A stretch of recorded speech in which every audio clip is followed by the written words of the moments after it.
마태복음 2장 1절로 12절입니다. 자, 같이 천천히 합독하도록 하겠습니다. 시작.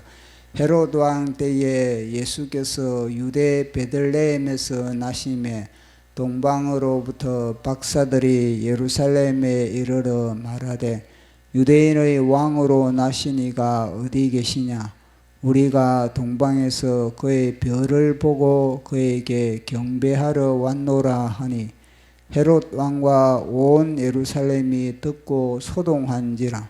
왕이 모든 대제사장들과 백성의 서기관들을 모아 그리스도가 어디서 나겠느냐 물으니 이르되 유대 베들레헴이오니 이는 선지자로 이렇게 기록된 바 또 유대 땅 베들레헴아 너는 유대 고을 중에서 가장 작지 아니하도다. 내게서 한 다스리는 자가 나와서 내 백성 이스라엘의 목자가 되리라 하였음이니이다. 이에 헤롯이 가만히 박사들을 불러 별이 나타난 때를 자세히 묻고 베들레헴으로 보내며 이르되 가서 아기에 대하여 자세히 알아보고 찾거든 내게 구하여 나도 가서 그에게 경배하게 하라. 박사들이 왕의 말을 듣고 갈새 동방에서 보던 그 별이 문득 앞서 인도하여 가다가 아기 있는 곳 위에 머물러 서 있는지라. 그들이 별을 보고 매우 크게 기뻐하고 기뻐하더라. 집에 들어가 아기와 그의 어머니 마리아가 함께 있는 것을 보고 엎드려 아기께 경배하고 보배합을 열어 황금과 유향과 모략을 예물로 드리니라. 그들은 꿈에 헤롯에게로 돌아가지 말라 지시를 받아 다른 길로 고국에 돌아가니라. 아멘. 예, 오늘 성탄절을 맞이하여 어떤 말씀을 전할까 묵상하다가 기도 중에 오늘 말씀이 생각이 났습니다. 우리 예수님이 베들레헴 그 탄생한 곳 또 유대 땅에 그렇게 왔을 때 그 당시에 예수님을 맞이하는 유대인들이 없었습니다. 그 광경을 보면서 마치 이 우주가 창조되기 전에 그 상태의 모든 영적 상태가 유대인의 상태다. 이 우주가 창조되기 전에 이 우주는 혼돈과 공허와 깊은 흑암 가운데 있었습니다. 단순히 성령 하나님은 그 수면 위에 운행할 뿐이었던 것입니다. 그처럼 혼돈과 공허와 깊은 흑암의 상태가 바로 유대 땅에 우리 예수님이 오실 때의 영적 상태와 비슷한 그런 곳이었습니다. 그래서 창세기를 보면서 우리는 말씀이 이제 선포되었을 때 빛이 있으라 하였을 때 그 빛으로 말미암아 이제 창조의 사건이 일어나게 되는 겁니다. 그 빛 자체가 바로 로고스였고 그 로고스가 말씀이었고 그리고 그것이 우리 예수님이었고 하나님이었고 그 속에 생명이 있습니다. 그래서 예수 그리스도로 말미암아 비로소 그 유대 땅에 하나님의 빛이 있었고 하나님의 창조의 사건이 일어나는 것입니다. 그처럼 하나님의 창조의 사건이 우리가 예수 그리스도를 영접함으로 말미암아 우리 속에도 역시 이 창세기의 창조의 사건이 일어나는 것을 제가 묵상을 했습니다. 그래서 빛이 있으라. 예수 그리스도를 영접함으로 말미암아 우리 속에는 이제는 참 생명의 역사가 이제는 시작되는 것입니다. 그래서 빛으로 말미암아 맨 첫날에 창조의 사건의 맨 첫날에는 하나님이 빛을 그렇게 예수 그리스도를 창조하셨고 창조하셨다는 것 자체가 이걸 뭐 예수님을 만들으셨다 이게 아니고 예수 그리스도가 나타나셨다. 마치 유대 땅에 생명으로 로고스로 그렇게 우리 예수 그리스도께서 탄생하시도와 마찬가지로 나타나신 것입니다. 그래서 우리 속에 예수 그리스도의 빛이 임하였을 때 첫째 날이었고, 그리고 그 첫째 날에는 빛으로 말미암아 이제는 어둠이 나누어졌습니다. 그러니까 첫째 날에는 빛을 통하여서 이제 시간이 창조되는 겁니다. 어둠과 낮과 이것을 통해서 이제 시간이 창조되고, 그 다음에는 둘째 날이 되면은 이제는 묻이 드러나라 그렇게 주님이 명령을 내린 겁니다. 그리고 예수 그리스도로 말미암아 이제는 이 공창이 생기는 공창, 그것은 하나의 그런 공간입니다. 첫째는 시간이 창조되고, 둘째는 뭐냐, 공간. 이 공간이 이제는 창조되는 겁니다. 그러니까 우리가 두 번째 날에는 예수 그리스도로 말미암아 우리 속에 예수 그리스도께서 거할 수 있는 그런 공간이 필요한 거예요. 공간이 마치 이스라엘 백성들이 출애굽을 해서 그 광야에 하나님이 거주할 공간, 성막이 필요했던 것과 마찬가지로 우리의 심령에도 하나님 예수 그리스도께서 자정할 수 있는 그런 공간이 필요한 겁니다. 혼돈과 공허와 깊은 흑암 가운데서 예수님께서는 우리 속에 거주할 수 있는 그런 공간을 확보하는 날이 이제 둘째 날인 겁니다. 그래서 그 공간 확보뿐만 아니라 이제는 이 물을 통해서, 궁창을 통해서 하늘의 물과 이제는 땅의 물이 그렇게 이제 갈라진 겁니다. 그리고 그 땅의 물과 하늘의 물이 두 번째는 갈라지고, 그리고 이제 셋째 날이 되면 어떤 일이 벌어지냐면은 땅의 사건을 일으킵니다. 하나님이 예수 그리스도께서 이제 땅의 사건을 일으키는데, 땅의 사건을 어떻게 일으키는가? 물 속에서 이제는요, 물을 한 군데 모으고 묻이 드러나게 만드는 겁니다. 땅을 이제는 조성하는 겁니다. 그 땅을 조성해 가지고 그곳에 이제는 씨 맺는 그런 채소들이 이제는 창조되게 그렇게 창조를 시키는 겁니다. 그것은 다름 아니라 또 우리에게 분리를 하는 것이, 마치 성막에 보면은 뜰이 있고, 그 다음에는 성소가 있고, 그 다음에는 지성소가 있는 것과 마찬가지로 주님은 이 둘째 날에 공간을 확보했지만 또 셋째 날도 역시 뭐냐면요, 그것이 우리 속에 거주할 수 있는 그런 또 공간을, 마치 성소와 지성소를 그렇게 공간 확보가 되는 것과 마찬가지로 우리에게 공간을 확보하는 겁니다. 그것이 묻이 드러나는 그런 하나의 창조의 사건이 우리 속에서 일어나는 겁니다. 그 속에서 이제 생명이, 이제 풀들이, 씨 맺는 이 채소들이, 씨 맺는 이 모든 식물들이 우리 속에서 그렇게 생성되는 겁니다. 그렇지만 이거는 씨 맺는 이 채소는 스스로는 움직일 수가 없는 겁니다. 그러니까 단순히 지금은 식물 단계, 영적으로는 식물 단계에 불과한 겁니다. 영적으로 식물 단계에서 그 다음에는 이제는 공중에 날아다니는 새의 단계, 그리고 땅에 이제는 뛰어다니는 동물의 단계, 이 동물의 단계에 되고, 그 다음에는 나아가서는 이제는 사람의 단계, 이 단계까지 가야 되는 겁니다. 그래서 창조의 역사가 이제는 세 번째 날이고, 그 다음 네 번째 날은 이제는 주님이 이제는 하늘의 궁창에 이제는 해, 달, 별 이런 것을 이제는 창조하는 겁니다. 그것을 통하여서 하늘의 이 사시사철을 갖다가 하늘과 땅의 계절을 이제 주관하게 만드는 겁니다. 그러니까 이 넷째 날에는 생명체를 창조하지 않은 겁니다. 이제 다섯째 날이 갔을 때, 이제는 다섯째 날이 갔을 때 비로소 뭐냐면은 주님이 이 땅에 이제 식물들, 이 땅에 뭐냐면 동물들 움직이는 동물들을 창조하고, 그 다음에는 바다에는 움직이는 이 모든 물고기들을 창조하고, 하늘에도 움직이는 그런 새를 그렇게 창조하고, 이것이 바로 성령의 역사. 그러니까 정광욱 목사님의 신학에 보면은 그것이 오순절날이거든요.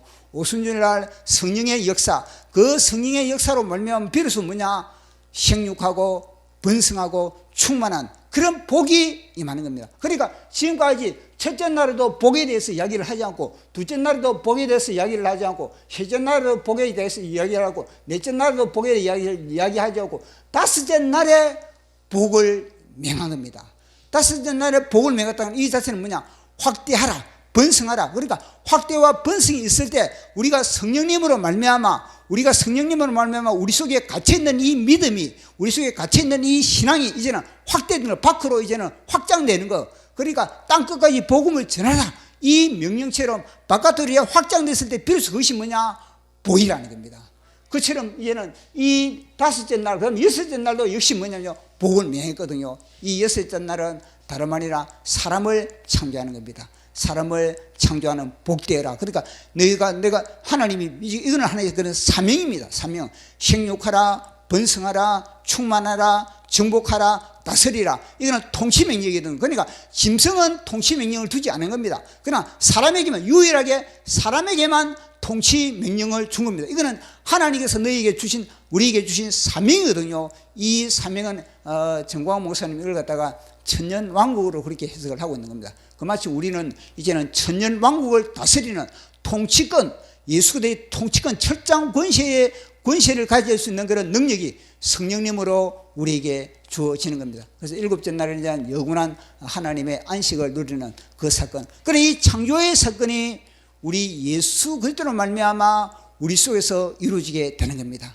마찬가지로 유대 땅에 예수 그리스도께서 오시지 않았다면 우리 속에도 이 창조의 사건이 우리의 사건이 되지 않는 것이고, 이거는 우리와 딴 그런 하나의 그런 사건이었지만, 그러나 우리 속에, 우리의 심령 속에 말구유에 예수 그리스도께서 오심과 마찬가지로 우리 심령에 예수 그리스도가 오심으로 말미암아 비로소 우리는 창조의 사건을 일으킨다. 우리는 창조자의 피로 물러서 온전하게 창조의 사건에 동참하게 되었던 것입니다. 얼마나 복된 겁니까? 엄청난 복인 겁니다. 이 말씀을 묵상하다 보면요, 와, 우리가 예수 그리스도와 함께 이 세상을 완전히 창조하고 정복하고 다스리는 그런 엄청난 그런 권세를 소유한 자들이구나. 우리 속에 성령 하나님으로 말미암아 이 모든 것을 이루어 가시는구나. 이걸 우리가 깨달을 수가 있는 겁니다. 그래서 이 성탄절로 맞이하여서, 성탄절이 바로 그 2000년 전에 예수 그리스도의 탄생의 그 베들레헴의 마구간의 그 사건이 이제는 나의 사건입니다. 나의 사건.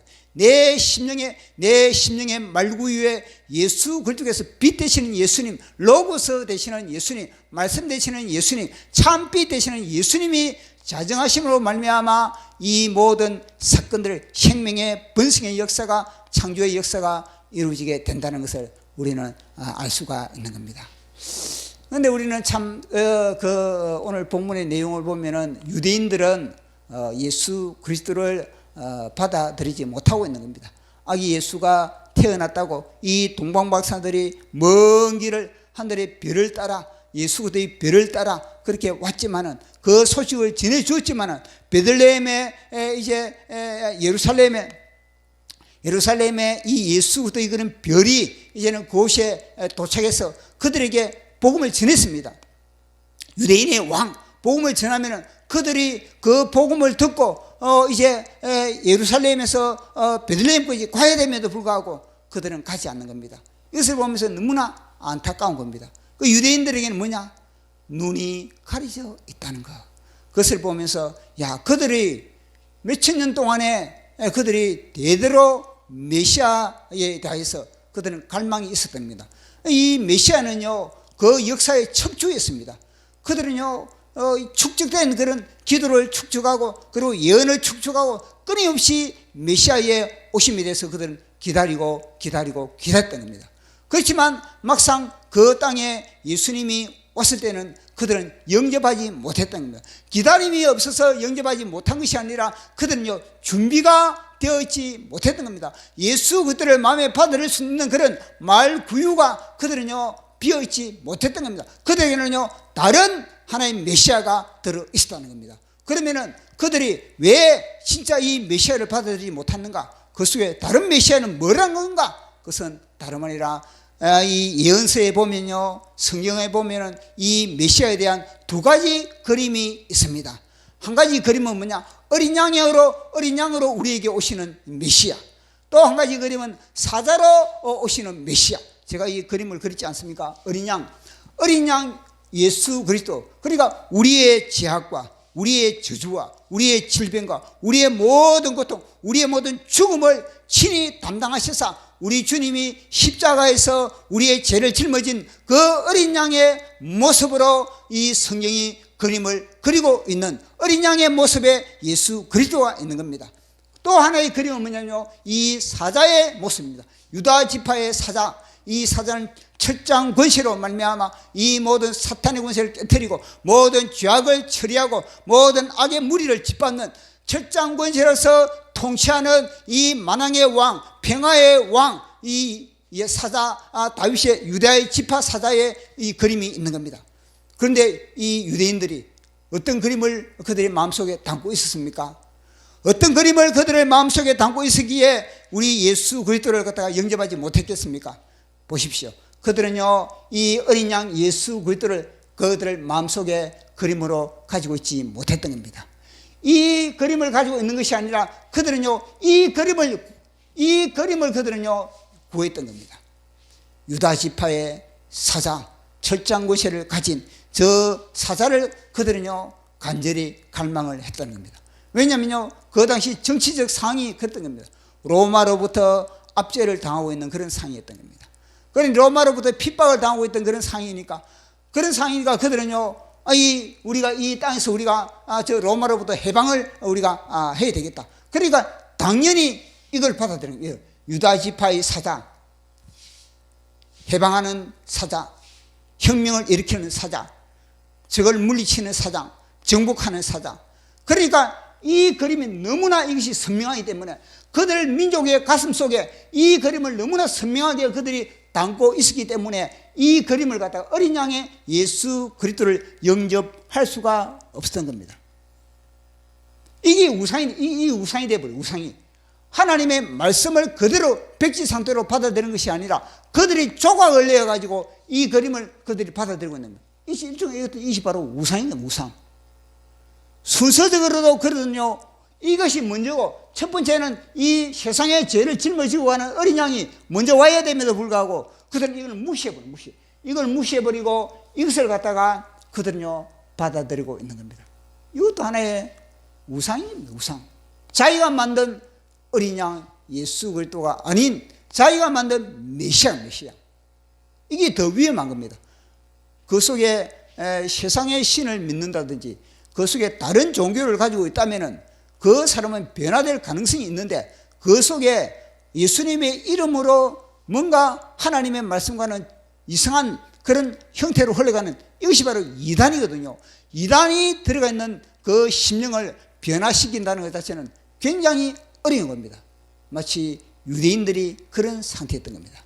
유대인들이 그런 상태에 있는 그 속에 이걸 갖다가 그들 마음에 철저하게 그들이 무장하고 있기 때문에 너무나 견고한 진이 돼, 진이.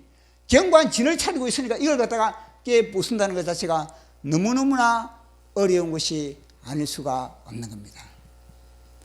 그래서 성경에 보면은 이사야 53장 같은 데 보면은 이제는 우리 예수 그리스도께서 어린 양 희생당하는, 그러니까 그의 찔림은 우리의 허물을 인함이고 그의 상함은 우리의 죄악을 인함이라. 그가 징계를 받음으로 우리가 평화를 누리고 그가 채찍에 맞음으로 우리가 나음을 입었도다. 우리는 그를 알지 못했다. 우리는 다 어린 양 같아서 다 그리 행하여 각기 제 길로 갔다. 그의 모습, 그의 외모는요 너무너무나 초라했다는 겁니다. 아무도 흠모할 대상이 없었다는 겁니다. 그러니까 어린 양이 예수 그리스도를 갖다가 그들은요 받아들이지 못했다는 겁니다. 그리고 우리 예수님의 어린 양의 이 모습이 이사야 53장에 그렇게 그림이 그려져 있음에도 불구하고 이걸 갖다 그들은요 폐기 처분해버리고 무시해버리는 겁니다. 그 대신 시편 2편 같은 경우는 시편 2편에는 철장 권세를 가지고 이제는 이 열방을 통치하는 이 사자, 유다 지파 사자의 이제 메시아 그림이 그곳에 있거든요. 이걸 갖다가 그들은요 받아들이고 있는 겁니다. 이 시편 2편도 보면요, 이 시편 2편도 순서가 있는 겁니다. 시편 2편도 어린 양 세상 죄를 짊어지고 가는 이 어린 양 예수 그리스도의 메시아가 먼저 그림이 되어 있고 그 다음에는 유다 지파 사자의 그림이 되어 있거든요. 자, 시편 2편도 우리 한번 살펴보도록 하겠습니다. 시편 2편. 자, 넘어가서 시편 2편을 보도록 하겠습니다. 시편 2편 7절 보도록 해요. 7절.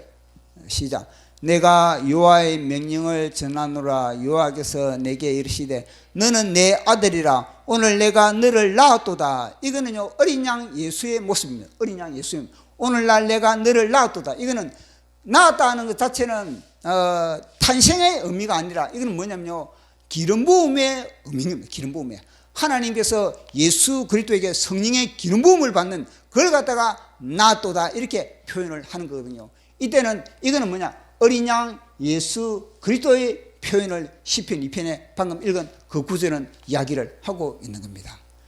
그런데 또 뭐냐면요 그 시편 방금 읽은 그 구절에서 한 구절만 넘어가도 이거는 완전히 마치 시간을 갖다가 2000년 3000년을 갖다가 막 뛰어넘는 그런 구절을 그런 말씀을 그렇게 배치를 해 놓고 있는 겁니다. 그 다음 구절 한 읽어보도록 하겠습니다. 2장 8절 시작. 내게 구하라. 내가 이방 나라를 내 유업으로 주리니 내 소유가 땅끝까지 이르리로다. 내가 철장으로 그들을 깨뜨리며 질그릇같이 부수리라 하시도다. 아멘. 보시면 2장 7절과 8절 9절 이 사이는요 간격이 무려 2000년 넘게 있는 2000년 넘게. 그러니까 이걸 갖다가 해석을 못 해버린 겁니다. 방금 지금 읽은 이 구절은요 사자의 모습, 사자 철장 권세를 가지고 열방을 다스리는 사자의 모습입니다. 그러니까 유대인들은 이 어린 양의 예수 그리스도 우리의 죄를 짊어진 이 어린 양의 예수 그리스도를 갖다가 받아들이지 않고 이 사자의 모습을 그들은요 이미지를 담고 있으니까 이것만 바라고 있었다는 겁니다. 지금도 이들이 바라는 것은 뭐냐 어린 양 예수 그리스도 십자가를 짊어진 예수 그리스도는 너무나 초라하다는 겁니다. 너무나 보잘것없다는 겁니다. 그 대신 뭐냐 이걸 아직까지도 이걸 갖다가 그들은요 마음에 담고 있는 겁니다. 그래서 그들은 지금까지도 이것을 바라고 있는 메시아 대망 지금도 바라고 있는 그런 상태. 그러니까 이것이 얼마나 안타까운 상태겠습니까? 우리가 지난 주일날 베드로가 이 메시아관에 대해서 우리가 살펴봤지 않습니까? 이 유대인의 메시아관, 베드로의 메시아관도 마찬가지입니다. 베드로의 메시아관도 이 메시아관을 가지고 이 메시아관을 가지고 교정시키는데 우리 예수님이 얼마나 애를 쓰는 것 우리가 봤지 않습니까? 조금 전까지만 해도 이 베드로는 내가 십자가에 내가 너희들 나를 누구라 그러냐 그렇게 했을 때는 이 조금 전까지는 이런 메시아관을 갖다가 나름대로 그렇게 가지고 있다가 나중에는 죽는다 십자가에서 끊어진다 그러니까 그럴 수 없습니다. 왜냐 이런 메시아관을 가지고 있기 때문에 그런 겁니다. 그래서 이 유대인들은 우리 예수님이 자기 땅에 왔음에도 불구하고 그를 영접하지 아니하더라. 그 사도 요한이 이야기를 하고 있지 않습니까? 말씀이 육신이 되어 그 땅에 왔음에도 불구하고 그 안에 생명이 있음에도 불구하고 사람들의 빛이었음에도 불구하고 빛이 사람들이 깨닫지 못하더라. 생명을 사람들이 깨닫지 못하더라. 그 땅에 왔음에도 불구하고 그들이 영접하지 못하더라. 그렇음에도 불구하고 하나님은요 세례 요한을 붙인 겁니다. 세례 요한을 통해서 그들의 마음을 열게 만드는 겁니다. 그들의 마음을 열어서 야 보라 세상 죄를 지고 가는 하나님의 어린 양이로다. 이 선포는 다른 말이 아니라 뭐냐면요 야 너희들이 가지고 있는 이 메시아관 유다 지파의 사자의 메시아관은 틀렸다. 그것은 아니다. 그것은 나중이야. 문제는 뭐냐 세상 죄를 짊어지고 가는 하나님의 어린 양의 메시아를 담아라 이건 겁니다. 이 메시아관을 담아야만이 너희들이 구원을 받을 수 있다. 그것이 뭐냐 최고의 첫 번째 회개입니다. 회개. 유대인의 회개는 뭐냐 잘못된 메시아관 유다 지파의 메시아관 이 메시아관을 회개하라. 그 메시아관을 가지 말고 세상 죄를 짊어지고 가는 어린 양 예수 그리스도의 메시아관을 가지고 그들 속에 그들의 심령을 심겨주기 위해서 너희들 회개하라. 그것이 바로 세례 요한의 메시지의 핵심이었던 겁니다. 보십시오. 이 메시아 간의 싸움이었다. 그 시대의 싸움은 다른 싸움이 아니라 다른 여러 가지 싸움은요 다 변죽에 불과한 겁니다. 그 당시에 유대인들 10년 속에 영적 전투는 뭐냐? 메시아 간의 싸움이었습니다. 그들이 대망했던 메시아, 그들이 몇백 년 동안에 그들이 대망했던 메시아 간의 이 메시아 간의 싸움에서 뭐냐? 이 메시아 간을 받아들이는 사람이 얼마나 됐습니까? 우리 주님이 십자가에 돌아가시는 그때까지 그들은요 메시아 간에서 흔들렸던 겁니다.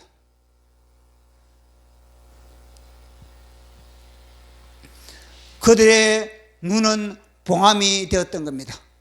우리가 다니엘서를 살펴봤지 않습니까? 다니엘서를 살펴보면서 다니엘아 이 예언의 말을 봉함하라. 언제까지 봉함하는가? 그것은 다니엘의 우리가 70일을 살펴보면서 마지막 한 일회가 될 때까지 봉함하라 그랬습니다. 왜 다니엘을 통해서 이 예언을 갖다가 마지막 한 일회 그 기간에 그 모든 예언을 봉함하라고 했을까요? 우리가 다니엘서를 통해서 우리가 충분하게 살펴봤지 않습니까?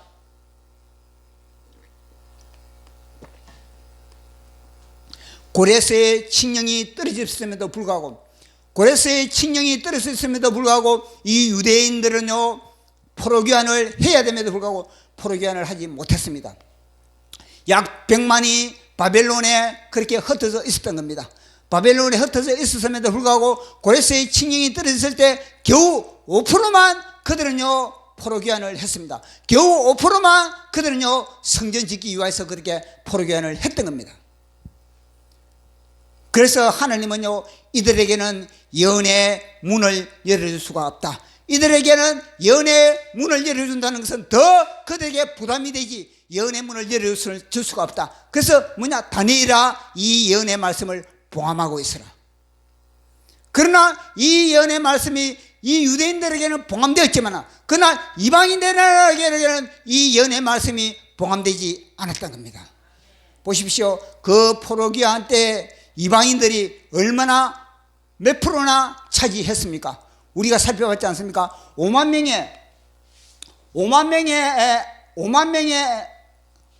명의 이 포로기한 중에서요 이방인들이 7,337명의 이 남녀 종들, 이방인의 종들입니다. 그리고 약 200명 정도가, 그리고 또 거리의 가수들, 그러니까 약 10,000명이거든요. 10,000명. 약 10,000명이 그 이방인들이 포로기환에 같이 동참했거든요. 그러면 그것이 20%지 않아요. 20%. 20%가 포로기환 전체의 약 20%가 이방인이 포함됐던 겁니다. 주님은 그 이방인을 보면서 이방인을 향해서 내가 문을 열어줘야 되겠다, 이런 마음을 가질 수밖에 없는 겁니다. 얼마나 감동적입니까? 그들은요 유대 땅이 어딘지도 모르는 사람들입니다. 그들은 단순히 신실한 유대인들을 통해서 그들은요 귀로만 들었던 그런 아브라함의 하나님, 이삭의 하나님, 야곱의 하나님 됐던 겁니다. 그런 창조주 하나님을 받아들이고 그들은요 포로기환에 같이, 이 유대인의 포로기환에 같이 동참했던 겁니다. 그래서 이 다니엘서를 통해서 야 다니엘아 이제는 마지막 때가 되면은 이제는 이 가브리엘 천사가 등장할 것이다. 가브리엘 천사가 등장할 뿐만 아니라 이제는 개국 이래의 전무후무한 그런 환란이 있을 것이다. 그리고 생명책에 이름이 기록되는 자 그들은 살아날 것이고 그렇지 못한 자들은 영원한 수치를 당할 것이다. 그러나 지혜로운 자 그리고 많은 사람을 옳은 데로 이끄는 자 그들은 하늘의 별과 같이 빛날 것이다. 그렇지만 이 책을 갖다가 너희는 봉함하라, 그렇게 했던 겁니다. 그런데 이 책이 언제 열리느냐? 요한계시록에 보면은 이게 열리는 겁니다.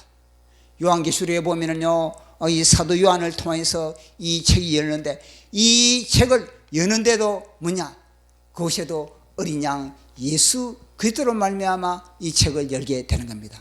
이것이 바로 요한계시록 5장에 보면요, 요한계시록 5장에 보면은 이 인을 뗀 자, 7인을 떼는데 7인을 뗄 자가 하늘에도 땅에도 아무도 없는 겁니다. 아무도 이 인을 뗄 수가 없는 겁니다. 그러나 이 인을 뗄 수 있는 그런 자격은 누구냐? 바로 이 어린 양 예수. 십자가에서 우리의 죄악과 우리의 저주, 우리의 사망을 친히 담당하신 예수 그리스도만이 인을 뗄 수가 있다. 십자가를 진 자만이 인을 뗄 수가 있다. 십자가를 진 자만이 인을 뗐을 때 그 말씀을 이해할 수가 있다. 십자가를 진 자만이 하나님의 말씀의 계시가 풀린다. 이거든요. 그 부분을 우리 보도록 하겠습니다. 요한계시록 5장입니다. 요한계시록 5장에 보면은 이 인을 뗄 권세를 가지고 있는 자가 누구냐? 자, 요한계시록 5장 5절에서 8절까지 시작. 장로 중에 한 사람이 내게 말하되 울지 말라. 유대 지파의 사자 다윗의 뿌리가 이겼으니 그 두루마리와 그 7인을 떼시리라 하더라. 내가 또 보니 보좌와 내 생물과 장로들 사이에 한 어린 양이 서 있는데 일찍이 죽임을 당한 것 같더라. 그에게 7뿔과 7눈이 있으니 이 눈들은 온 땅에 보내심을 받은 하나님의 7영이더라. 그 어린 양이 나와서 보좌에 앉으신 이의 오른손에서 두루마리를 취하시니라. 그 두루마리를 취하심에 내 생물과 24장로들이 그 어린 양 앞에 엎드려 각각 금문고와 향이 가득한 금대접을 가졌으니 이 향은 성도의 기도 드리라. 아멘. 보십시오. 유다 지파 사자, 분명히 유다 지파 사자만이 이 7인을 뗄 수 있는 그런 자격이 주어졌다 그러지 않습니까? 그런데 유다 지파 사자가 7인을 뗄 수 있는 그런 자격이 가졌다. 그런데 이 사도 요한이 딱 보니까 유다 지파 사자가 등장하는 것이 아니라 유다 지파 사자라 그랬는데 주님은 분명히 유다 지파 사자가 등장하는 것이 아니라 어린 양이 일찍 죽임을 당한 어린 양이 등장하는 어린 양이. 그것은 뭘 말해주는 겁니까? 어린 양과 유다 지파 사자는 하나는 하나. 하나인데 이 인을 뗄 수 있는 그런 자격이 뭐냐? 십자가에서 희생, 십자가에서 대속을 한 피를 뿌리신 그 자만이 인을 뗄 수가 있다는 것입니다. 인을 뗄 수 있는 그런 권세, 인을 뗄 수 있는 그런 능력, 하늘과 땅에 어떤 천사도 어떤 사람도 어떤 권력자도 인을 뗄 수가 없지만 그러나 어린 양 예수 그리스도가만이 뭐냐? 포함되어 있는 이 모든 비밀을, 이 예언을 세상에 펼칠 수 있는 그런 빛이다.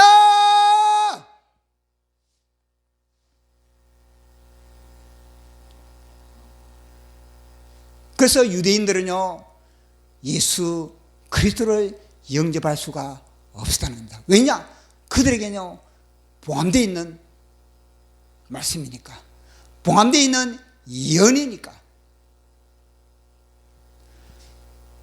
그러니까 이거는요 역사적으로 보면은 바벨론의 포로기환에 그들이 동참하지 못한 그것부터 뭐냐? 이거는 회개의 문제구나. 그들이 포로기환을 한다는 것 자체가 무엇입니까? 그것이 바로 회개거든요. 회개. 포로기환을 한다는 것 자체가 겨우 뭐냐? 95%가 회개한 것이 아니라 겨우 5%만 회개를 하니까 하나님이 그것을 보면서 다니엘아 이 예언의 말씀을 봉함하라 했던 그 봉함된 것이 뭐냐면요 이 2000년 전에 우리 예수님이 이 땅에 오실 때도 여전히 영향을 미치고 있는 겁니다. 그래서 우리가 회개를 냈을 때는요 하나님의 말씀이 열리는데 우리가 회개하지 못하면요 하나님의 말씀의 인은 완전히 뗄 수가 없고 닫혀있는 하나님의 예언의 말씀이라는 말씀에 주고 있는 겁니다. 고레스의 칙령, 오늘 제가 기도하면서 또 뭐가 와닿냐면요 고레스의 칙령이나 오늘 이 예루살렘에 선포된 거, 예루살렘의 동방박사들이 그러지 않습니까? 유대인의 왕이 어디서 나느냐? 그러니까 이 예루살렘의 모든 사람들이 소동했다. 소동.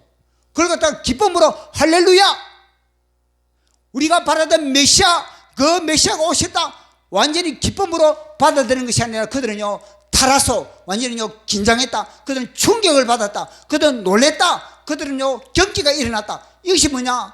놀랬다는 거거든요. 소동했다는 단어가 그것입니다.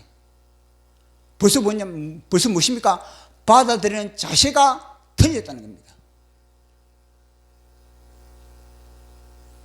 그래서 그들은요 예언서를 통해서 정확한 좌표, 유대의 베들레헴을 정확하게 알았던 겁니다. 그렇지만 알지만 그들은요 어느 누구도 베들레헴까지 이 동방의 이방인들과 함께 동행한 자가 아무도 없었다는 겁니다. 그것이 뭐냐?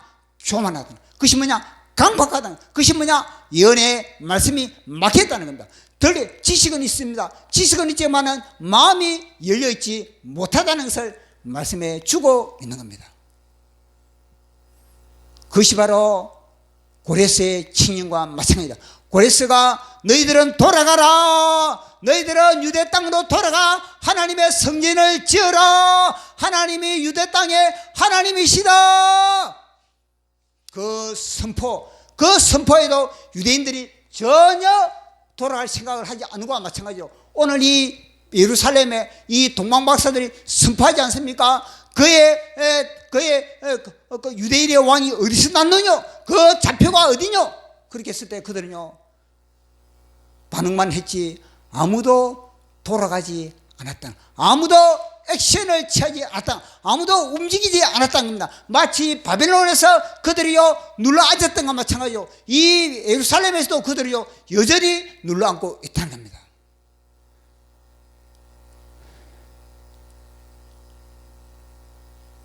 그러니 그들이 어떻게 예수 그리스도를, 어린 양 예수 그리스도를 그렇게 맞아줄 수가 있겠습니까?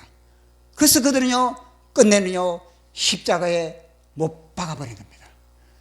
이 어린 양 예수는 초라하다, 아니다, 우리는 지금 로마로부터 해방해야 되겠다, 우리 지금 이 로마로부터 혁명을 일으켜야 되겠다, 이런 의식을 가지고 있었기 때문에 이 예수들께서는 초라하다가, 너무 십자가 어린 양이 말구에 온 이 어린 양은 너무나 초라하다는 겁니다. 저 초라한 메시아는 우리는 바르지 않는다는 겁니다. 자기 식대로 성경 말씀을, 하나님의 말씀을 자기 식대로 짜집기를 해가지고 자기 식대로 자기 편한 대로 그들은요 받아들이고 있는 겁니다. 지금도 마찬가지다. 이 시대도 마찬가지다.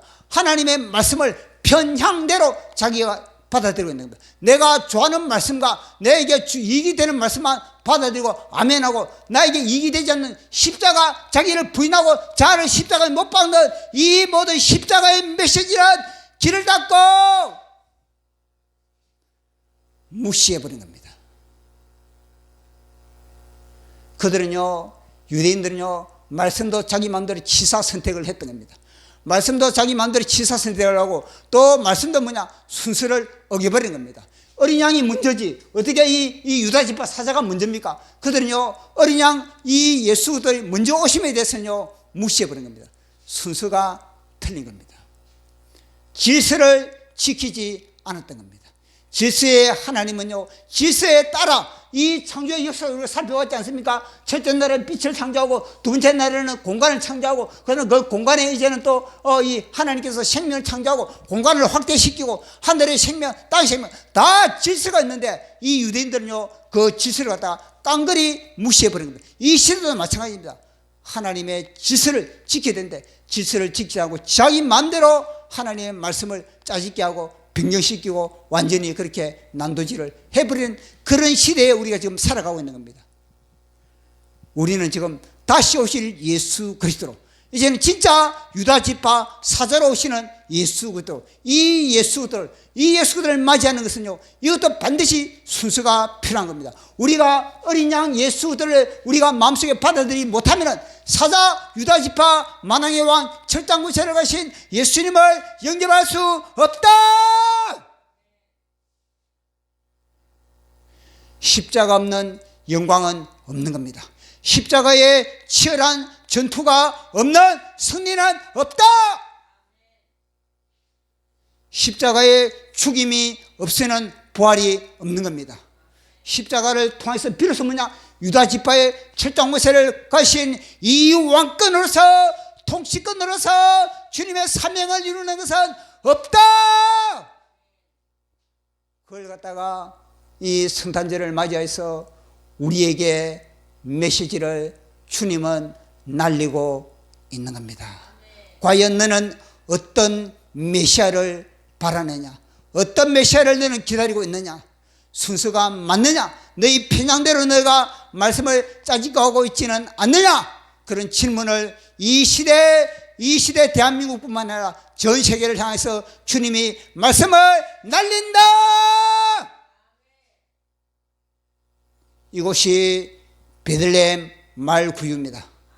이곳에서 선포하는 메시지는 전 세계를 향해서 말씀의 검으로, 말씀의 빛으로 날아간다. 오늘도 제가 시를 적었습니다. 시를 한번 보도록 하겠습니다. 제목, 너는 어떤 메시아를 기다리는가? 메시아, 민족의 척추, 그들은 대를 이어 갈망했다. 마침내 하늘이 열리고 말씀이 육신을 입으시고 영롱한 별로 그 땅에 오셨다. 예루살렘을 관통했지만 그들은 아무도 베들레헴까지 가지 않았다. 말씀으로 좌표를 찍었지만 그들은 누구도 움직이지 않았다. 율법은 요였으나 말씀은 봉인되었고 눈은 열렸으나 마음은 닫혀 있었다. 그분은 오셨으나 그들은 머물렀고 빛은 비쳤으나 그들은 눈이 가려졌고 말씀이 구유에 임했지만 그들은 끝내 그곳에 닿지 않았다. 구유는 너무 작았고 어린 울음은 너무 연약했으며 십자가는 그들의 꿈에 어울리지 않았다. 그들은 사자를 원했으나 하나님은 어린 양을 보내셨고 그들은 왕자를 기다렸으나 하늘은 십자가를 먼저 세우셨다. 그분은 시간 안으로 들어오셨으나 그들은 여전히 자기 시간 속에 머물렀다. 오늘도 성탄은 묻는다. 너는 어떤 메시아를 기다리는가? 구유에 엎드릴 준비가 없다면 왕 앞에 설 준비도 아직 되지 않았다. 그분은 지금도 낮은 곳에 계신다. 그분은 지금도 낮은 곳에 계신다. 너는 어떤 메시아를 기다리는가? 그분은 먼저 어린 양을 세우시고 그 다음에 사자를 드러내신다. 너는 어떤 메시아를 기다리는가? 어린 양이기 때문에 사자가 될 수 있고 십자가를 통과했기에 철장 권세가 주어진다. 너는 어떤 메시아를 기다리는가? 어린 양을 거부한 자에게 사자는 구원이 아니라 심판이다. 사자를 외치기 전에 어린 양을 증언해야 한다. 어린 양이 없이 사자를 원하지 말라. 회개 없이 정의를 요구하지 말라. 십자가 없이 승리를 말하지 말라. 그분은 지금도 낮은 곳에 계신다. 그분은 지금도 낮은 곳에 계신다. 그분은 지금도 이곳에 계신다. 이상 찬양하고 기도하겠습니다.